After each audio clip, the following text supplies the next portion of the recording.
Earlier today, and I mean just a few hours ago, SUSE, the company, the longest standing Linux company on earth, they've been around longer than Red Hat has hired as their new chief marketing officer, their C-level marketing executive. They hired an individual named Margaret Dawson. Now, Margaret Dawson, what did she do previously? Well, she was the vice president of diversity, equity, and inclusion at Red Hat.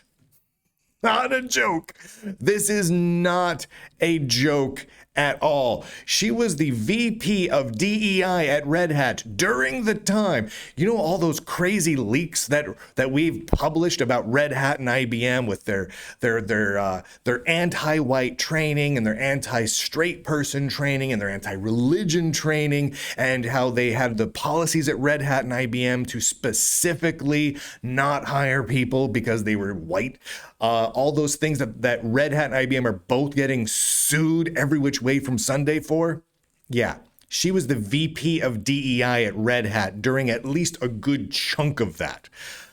And SUSE just hired her to be the face of SUSE Linux. She's the head of marketing. She's the person that they're going to trot out on stage to be the public spokesperson for all things SUSE Linux going forward. This is the stupidest thing I've seen out of SUSE in a very long time. I need to do full disclosure here. I used to work at SUSE. I was in the marketing team for SUSE for many years. In fact, when I was in the marketing team for SUSE, I was the only person in the entire marketing team that actually used Linux, that actually used SUSE Linux, the only one. There was one other guy for a short period of time, but he was kind of checked out. So which meant that all of the good marketing that we did had to go through me, even though we had this huge team. And I was not the C-level executive, but because they didn't know what Linux users actually wanted. They didn't know what people doing the work actually wanted, needed, how they talked, anything, but they ran all of it through me. Eventually, I left, and their marketing went into the utter toilet after that. Now, they've hired as their head of marketing the person who has caused some of the most divisiveness in the entire open source industry, working behind the scenes, the VP of DEI herself from Red Hat. Oh my word. Oh my word. Remember when Red Hat had badges you could earn by being anti-white? Yeah, that's a real thing. Where did that come from?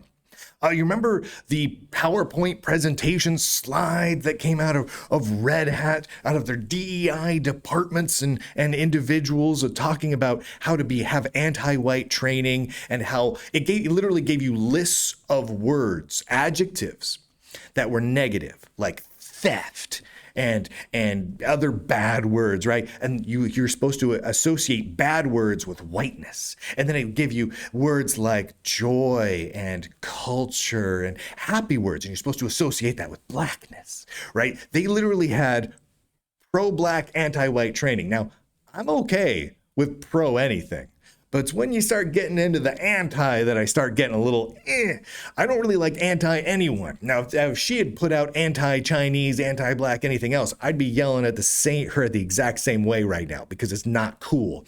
And it's not just her that did this. It's not just this Margaret Dawson that's involved, but she was the head. She was the top dog, the big cheese, the kahuna of DEI over there at Red Hat. And Red Hat was the poster child for extreme discrimination. So much so that they're getting sued relentlessly about it.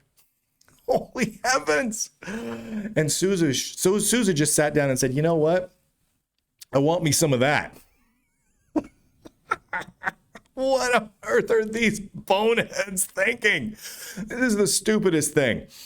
Oh my word. It's absolutely asinine. It's absolutely asinine. The stories I could tell you about SUSE, and the stories I have told many times about what goes on at SUSE, the crazy discrimination that happens at SUSE, on a number of different fronts: religious discrimination, racial discrimination, sexual orientation discrimination, lots of political discrimination has been going on there for years. And now they just hired a queen of let's discriminate against people to be their chief marketing officer. I mean, it tells you where they're going with this, right? She says, Margaret Dawson, in a statement from SUSE, I'm excited to return to the world of open source, because she worked for like a year outside of Red Hat. I'm excited to return to the world of open source to deepen our relationships with customers and partners, amplify our voice in the market, and drive measurable business impact. That is the blandest statement I do believe I've ever heard. If that is any indication of the sort of quality writing that's going to come out of the chief marketing officer, the marketing for SUSE is about to get so dull it will put everyone in the tech industry into a coma. This is at the 2021 All Things Open. She gave presentations about diversity, equity, and inclusion, and they were very, very proud of that. Red Hat's Margaret Dawson gave a keynote at the Women of the Channel Leadership Summit East.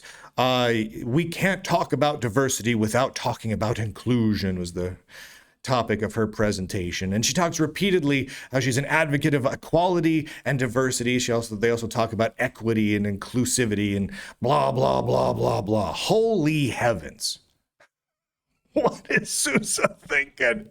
You know, as I watch the tech industry, like let's just say open source in particular, this year, 2025, has had some good moves, right? We've seen some companies start to go, hey, you know what? Ooh, man, we've been pretty discriminatory against, say, white people and straight guys and conservatives and whatnot. We got to stop doing that, right? We've seen a couple of those moves, but for every single one of those moves that happen, yet another company just doubles down.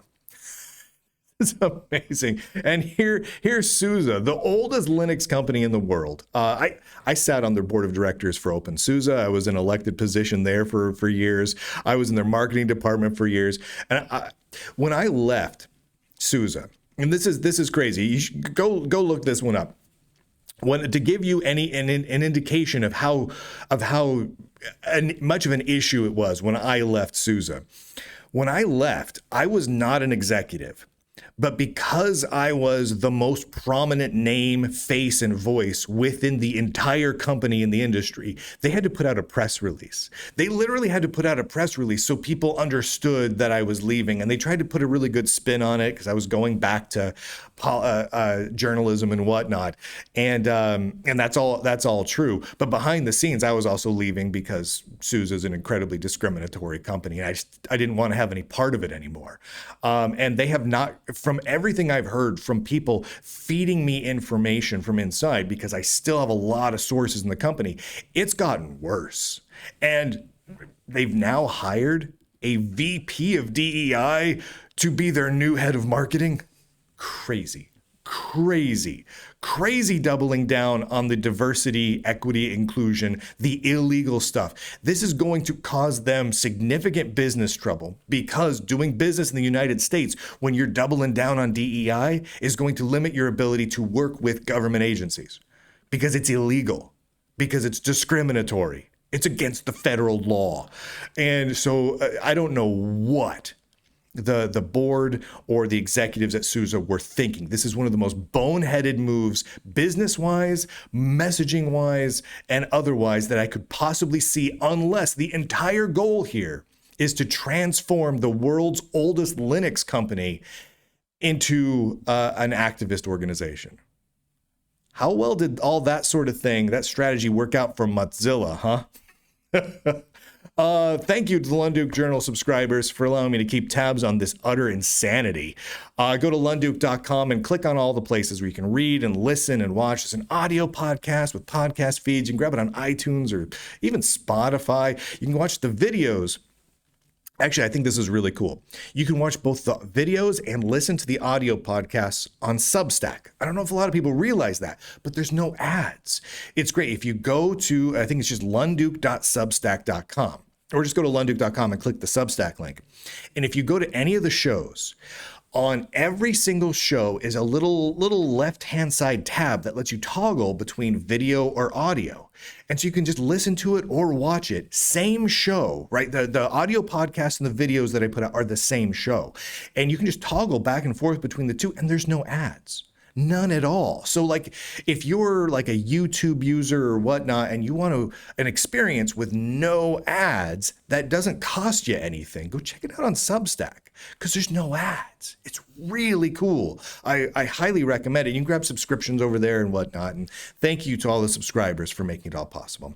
And with that, ladies and gentlemen, boys and girls, nerds and nerdettes across the inner tube, I do declare end broadcast.